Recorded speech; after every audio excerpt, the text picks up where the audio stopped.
संस्थापकाय च धर्मस्य सर्वधर्मस्वरूपिणे अवतारावरिष्ठाय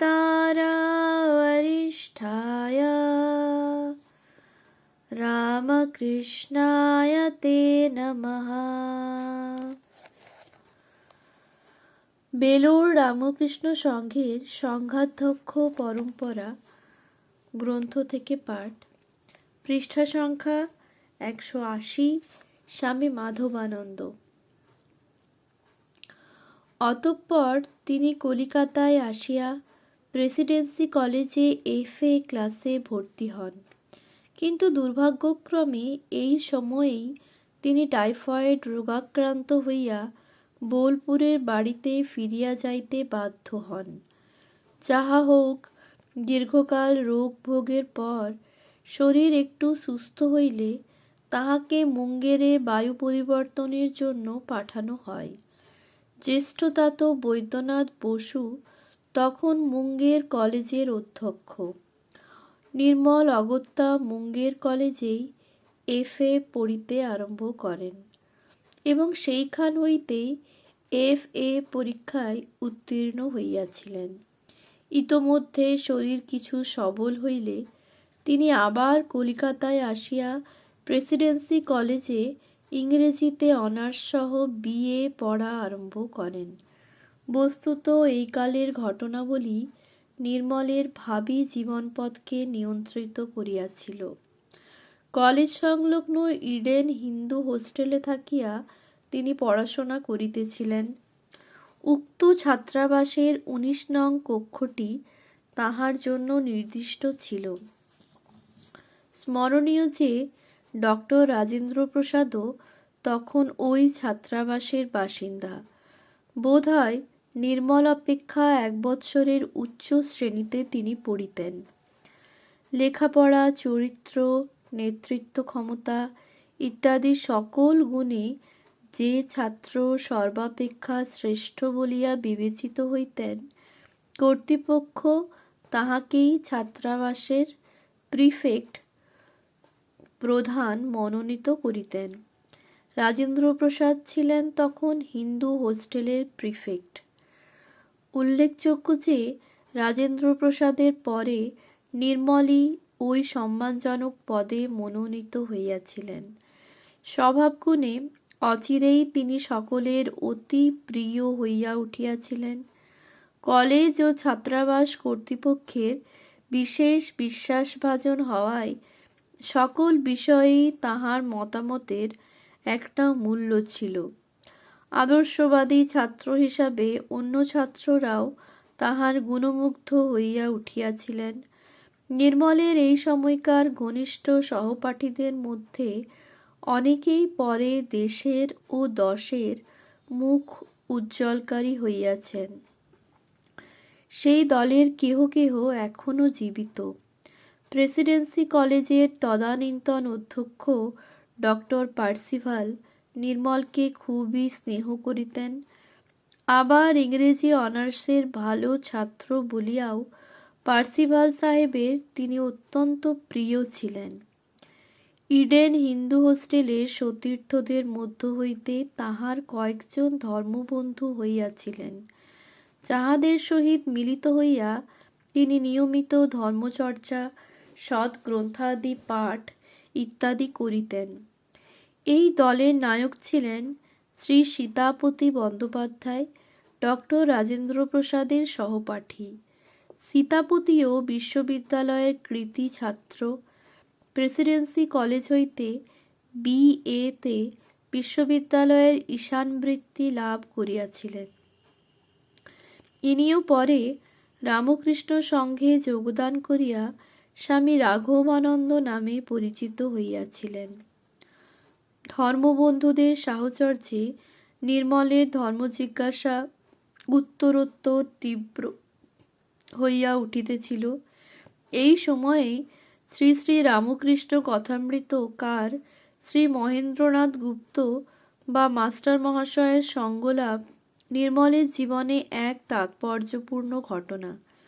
সীতাপতি প্রমুখ বন্ধুদের সহিত নিয়মিত তাহার নিকটে যাতায়াত, তাহার মুখে যুগপাবন শ্রী রামকৃষ্ণ নাম নির্মলকে এক অপার্থিব লোকের প্রতি আকৃষ্ট করিতে থাকে। বেলুড় মঠের সন্ধানও এইরূপ কোনো সূত্র হইতে তিনি লাভ করিয়াছিলেন, এবং কলেজের ছুটির দিনে বা অবসর মতো বন্ধুদের লইয়া মঠে আসিয়া সৎপ্রসঙ্গ ও ধ্যান ধারণা দিতে কিছু সময় কাটাইয়া যাইতেন। পূজ্যপাদ স্বামী ব্রহ্মানন্দজি, স্বামী প্রেমানন্দজি প্রমুখ শ্রী রামকৃষ্ণ সন্তানদের বিদ্যুৎ স্পর্শ নির্মল এইভাবেই লাভ করিয়াছিলেন। মধ্যে মধ্যে তাঁহারা দক্ষিণেশ্বরেও যাতায়াত করিতেন। শ্রী শ্রী মাতৃচরণ দর্শনের সৌভাগ্য তাহার এই ইডেন হিন্দু হোস্টেলে থাকাকালেই হইয়াছিল। তাহার স্বলিখিত উক্তি 1908 খ্রিস্টাব্দের শেষ ভাগে পাঠোদ্দশায় 3 বন্ধুর সহিত জয়রামবাটিতে শ্রী শ্রী মায়ের প্রথম দর্শন লাভ করি। দুঃখের বিষয়, সেই দর্শনের অতি অস্ফুট স্মৃতি এখন মনে রহিয়াছে।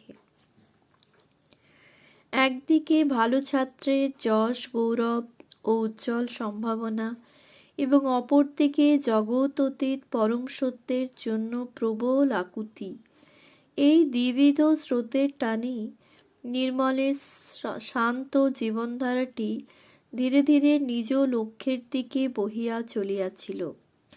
শ্রী শ্রী রামকৃষ্ণ কথামৃত এবং স্বামীজির অগ্নিগর্ভ বক্তৃতা ও রচনাবলী তখন তাহার প্রধান পাঠ্য হইয়া দাঁড়াইয়াছিল। চুপচাপ নিরিবিলিতে এইসব পড়িতেই তখন বেশি ভালো লাগে। কলেজের পাঠ্য বিষয়ে আর তত মনোযোগ দেওয়া হইত না। কখনো বাড়িতে গেলেও দোতলার একটি ছোট ঘরে একান্তে থাকিয়া আপন মনে ধর্মপুস্তকাদি পড়িয়া সময় কাটাইতেন। সংসারে কোনো কোলাহল ভালো লাগিত না। আবার কলেজের পড়াশোনা বা পরীক্ষাদির প্রতি নজর আদৌ ছিল না। যাহা হোক, 1909 খ্রিস্টাব্দে নির্মল ইংরেজিতে অনার্স সহ BA পরীক্ষায় অত্যন্ত কৃতিত্বের সহিত উত্তীর্ণ হইলেন, এবং বাংলা সাহিত্যেও প্রথম হইয়া বিশ্ববিদ্যালয়ের বঙ্কিম পদক লাভ করিলেন। পিঞ্জরাবদ্ধ সিংহ এতদিনে যেন মুক্তির পথ খুঁজিয়া পাইল। BA পরীক্ষার পরেই বৈরাগ্যের প্রেরণাতে এখানে সেখানে ঘুরিতেছেন। এমন সময়ে জনৈক বন্ধু বলিলেন, আপনার যখন ভক্তি ভালো লাগে তখন শশী মহারাজের কাছেই চলে যান। সিদ্ধান্ত লইতে আর দেরি হইল না। নির্মল সোজা মাদ্রাজ মেল ধরিয়া মাদ্রাজের উদ্দেশ্যে রওনা হইলেন। উদ্বোধন কার্যালয়ে যাতায়াত ছিল, তাই পূজ্যপাদ শারদানন্দজির সঙ্গেও কিছু পরিচয় ছিল।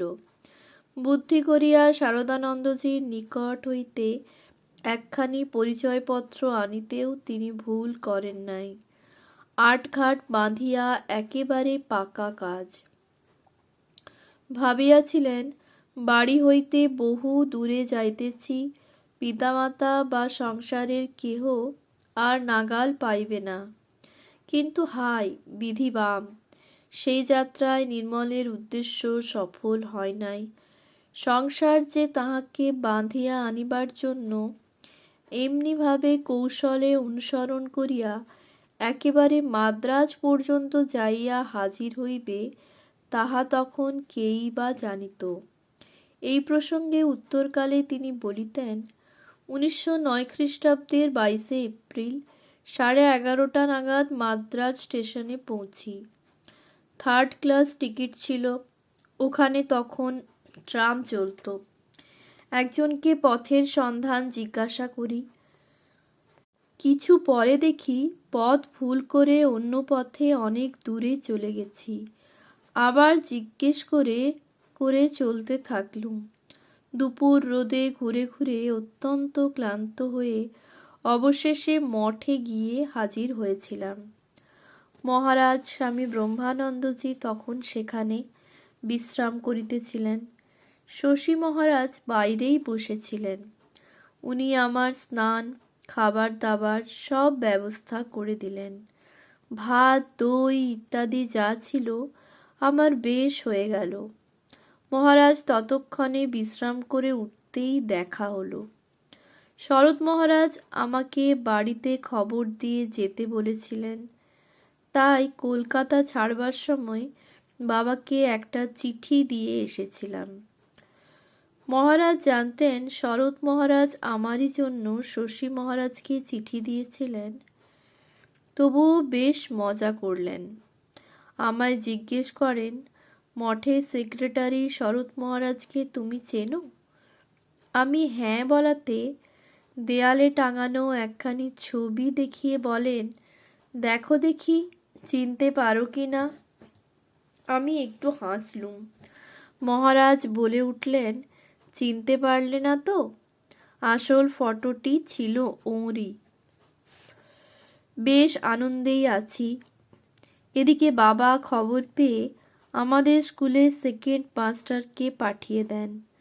তিনি কয়েকদিন পরেই এসে হাজির। ততদিনে মহারাজ পুরীতে রওনা হয়ে গেছেন। ব্যাপার বড় জটিল হয়ে দাঁড়ালো। শশী মহারাজ কাঞ্চিপুরম দেখে যেতে বললেন। আমি বললাম, এখন তাড়াতাড়ি বাড়ি চলে যাই, মাকে বাবাকে বুঝিয়ে সুঝিয়ে আবার চলে আসব। এই বলে চলে এলাম, কিন্তু সেটি ভুল হয়েছিল। ছেলে মানুষই। শশী মহারাজ বলে দিয়েছিলেন, পুরী হয়ে যাও, সেখানে সাক্ষাৎ জীবন্ত জগন্নাথ দর্শন হবে। মহারাজ মিন করেই বলেছিলেন। আমি তাই করেছিলাম। মহারাজ একজনের কাছে বলেছিলেন, ছেলেটাকে যেন বডি ওয়ারেন্ট করে নিয়ে গেল। আমার দেখে কষ্ট হচ্ছে। কলকাতায় এসে হাওড়াতে ট্রামে চড়তে হলো। সেকেন্ড মাস্টারমশাই তো আমাকে পাহারা দিয়ে দিয়ে নিয়ে চলেছেন। আমি ট্রাম থেকে নেমে পড়েছি, উনিও তাড়াতাড়ি নামতে গিয়ে পড়ে গেলেন। হাঁটুতে খুব লেগেছিল। তিনি ভাবছিলেন, আমি বুঝি তাঁর হাতছাড়া হলেই পালিয়ে যাব। আহা, বেশ কদিন ভুগতে হয়েছিল তাকে। তিনি স্কুলে অঙ্ক পড়াতেন। তার বদলে স্কুলের অঙ্ক ক্লাস কয়েকদিন আমাকেই নিতে হয়েছিল। বেশ মাস্টারি করাও হলো কদিন। যাহা হোক, নির্মলের জীবনে ইতোমধ্যে বৈরাগ্যের প্রচণ্ড ঝড় রীতিমতোই বহিতে শুরু করিয়াছে। মাতা পিতার পীড়াপিড়িতে কলিকাতায় আসিয়া বিশ্ববিদ্যালয়ের MA ক্লাসে ভর্তি হইতে হইল। ইংরাজি সাহিত্যে MA। সিমলা স্ট্রিটের একটি মেসে থাকিয়া তখন পড়াশোনার ব্যবস্থা হইয়াছিল। এইখানেও কয়েকজন সঙ্গী ছাত্র তাহার বিশেষ অনুরাগী হইয়া উঠিয়াছিলেন। ইহাদের মধ্যে তাহার নিকট আত্মীয়ও দুই একজন ছিলেন। নির্মলের এই সকল অনুরাগীদের মধ্যে পরে কেহ কেহ শ্রী শ্রী মাতা ঠাকুরানীর কৃপাপ্রাপ্ত হইয়াছিলেন, কেহ বা সংসার ত্যাগী হইয়া শ্রী রামকৃষ্ণ সংঘেও যোগ দিয়াছেন। যাহা হোক, নির্মলের উচ্চতর জীবনের জন্য আন্তরিক আকুলতা অবশেষে একটি নির্দিষ্ট গতিপথ করিয়া লইতে সক্ষম হইয়াছিল। 1909 খ্রিস্টাব্দেরই কোনো সময়ে তিনি শ্রী শ্রী মা সারদা দেবীর চরণাশ্রয় লাভ করেন এবং তাহার নিকট পবিত্র মন্ত্রদীক্ষা লাভ করিয়া ধন্য হন। শ্রী শ্রী মায়ের নিকট দীক্ষা গ্রহণের পরামর্শ স্বামী রামকৃষ্ণানন্দজি তাহাকে দিয়াছিলেন।